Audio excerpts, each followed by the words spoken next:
Renaultsport has established quite a reputation for cracking sporty hatches. With a perky engine, beefed up suspension and a whole heap of attitude, this improved hot Twingo Renaultsport 133 shows that the French brand hasn't forgotten its younger customers. If you've a memory of one of the original 80s or early 90s hot hatches to hit the market, the chances are it'll be a happy one. Those cars were magic, light, nimble and quick. Sure, they were also noisy, bumpy and crude, but on the right day, on the right road, it didn't matter. Here were glorified go-karts that didn't need much power to please. Today's GTIs are smarter, safer and more refined, but in driving them, it's hard for hardcore enthusiasts not to feel that perhaps something has been lost along the way. Something returned to us by this car, the Twingo Renaultsport 133. First launched in 2008, it was then comprehensively updated in the spring of 2012 as the least powerful and most affordable route into Renault Sport motoring that then leads forward to the critically acclaimed Clio and Megane Renault Sport models. Cars that overcame unpromising ingredients to provide a truly red-blooded driving experience. But then to deliver that with 200 brake horsepower or more under the bonnet is a lot easier than doing so with just 131 brake horsepower, delivered from underpinnings dating back to the late 90s. If Renault's Dieppe division can make this car work and take us back to the halcyon days of the hot hatch, then you'd have to believe it to be capable of just about anything.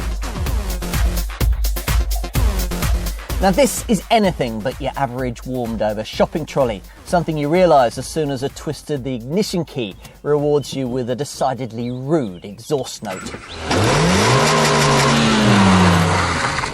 It's a promise this car makes good on as soon as you hit your favourite B road.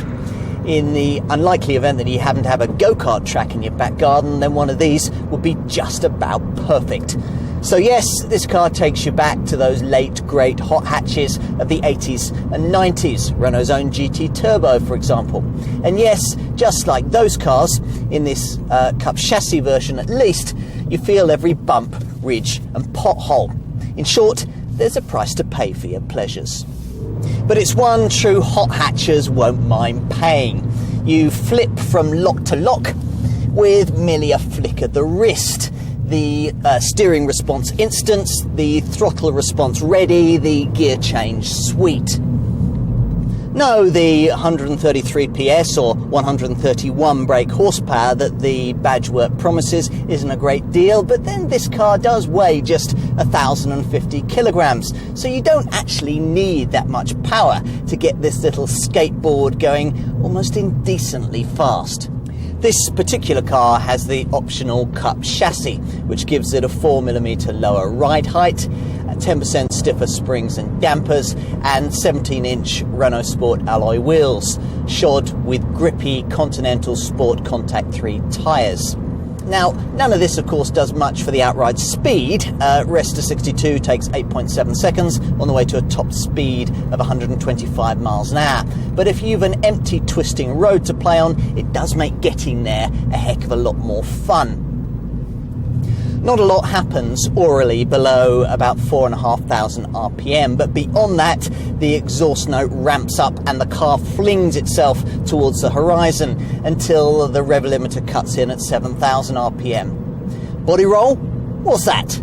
You simply line up a corner, choose your blade of grass and aim at the apex. Brilliant.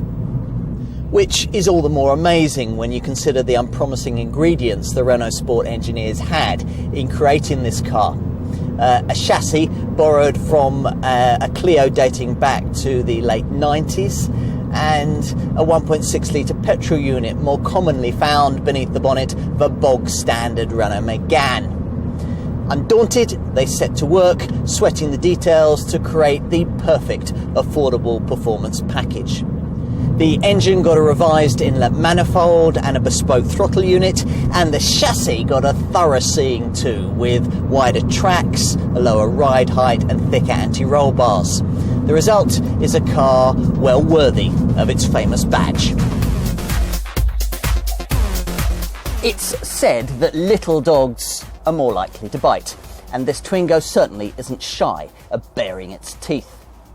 Having heard that Renault had fitted to this car a deep front spoiler, a huge rear wing, side skirts and enormous alloy wheels, I'd feared the worst before I even set eyes on one. Surely it couldn't be anything other than a painful example of max power excess.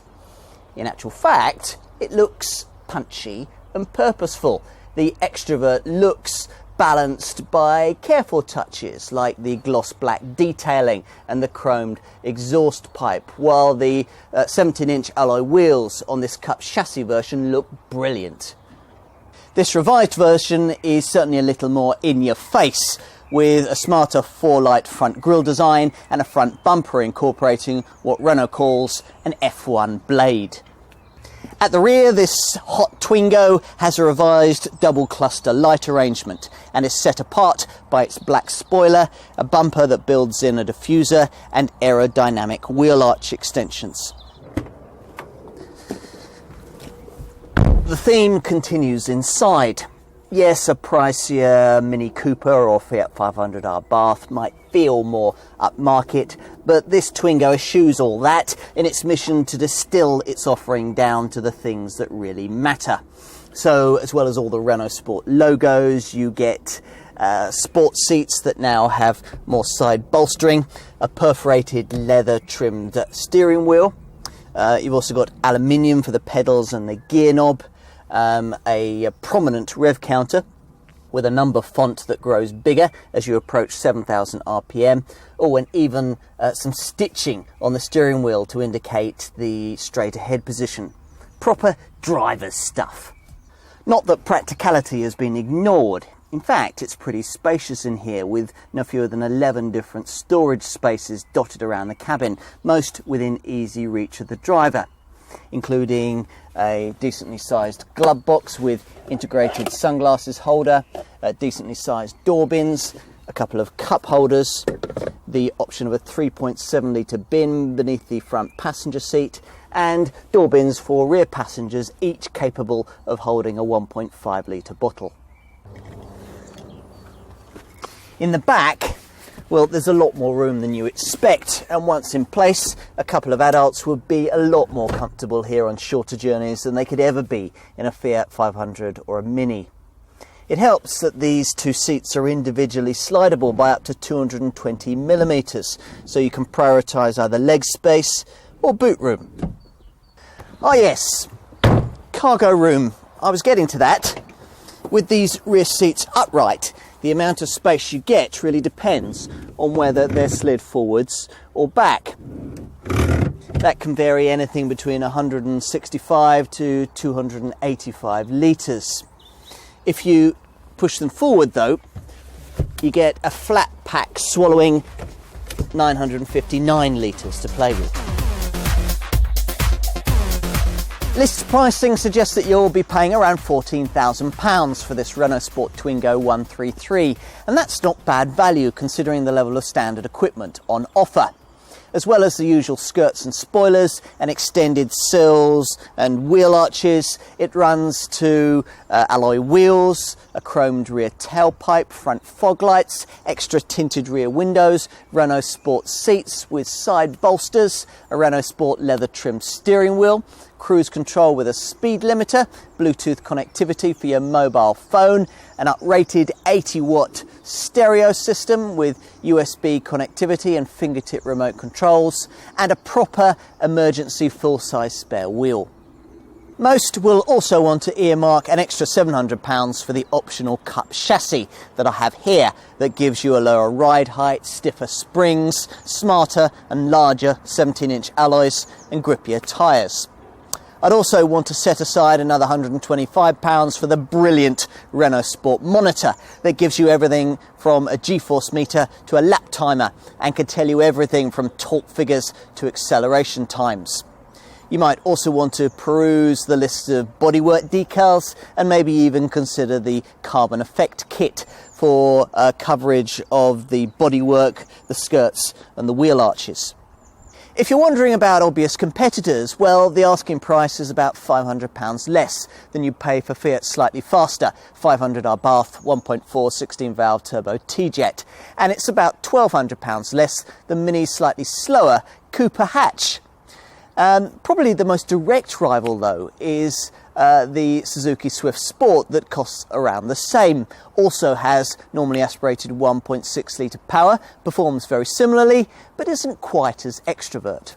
Safety-wise, there are twin front and side airbags, plus curtain airbags are optional. ESC stability control now also makes the score sheet, along with ASR traction control and anti-lock brakes that advertise emergency stops to following motorists via automatically activating hazard warning flashes. This car being both small and light, Renault buyers should be able to run one with both their green consciences and their bank balances relatively intact, especially since both fuel and CO2 returns have been marginally bettered in this revised model. Combined cycle fuel economy has improved from 42.2 to 45.3 miles to the gallon, and CO2 figures have improved from 155 to 150 grams per kilometre. Now that brings the car down to band F for annual road tax. Now this model also falls under Renault's Eco2 initiative, which aims to manufacture and recycle cars in as green-friendly a manner as possible. Insurance is Group 21E. Peace of mind, meanwhile, is provided by Renault's 4 Plus programme, offering retail customers a comprehensive 4-year, 100,000 mile warranty, 4 years or 48,000 miles worth of free routine servicing, 4 years of roadside assistance, and 4 years of lease or PCP finance, subject to status. Maintenance shouldn't be too taxing thanks to reasonably long servicing intervals, and the straightforward mechanics mean straightforward servicing requirements. You need an oil change only every 18,000 miles, the spark plugs and air filters need changing only every 37,000 miles, and you'll only need a timing belt replacement every 75,000 miles. Power, people think, is what brings driving satisfaction. But people are wrong, and this car proves it, serving up more smiles per mile on a tight, twisting country road than almost any of its more sophisticated shopping rocket rivals. Of course, you've to pay for your pleasures. It's bumpy, can be noisy, and it's anything but subtle. But then there's a time and a place for being low-key, and it's not behind the wheel of this car. This Twingo reminds us exactly why the hot hatch genre took off in the first place. It was all about practical performance that almost anyone could afford, something most brands have forgotten. Renault hasn't. Thank goodness for that.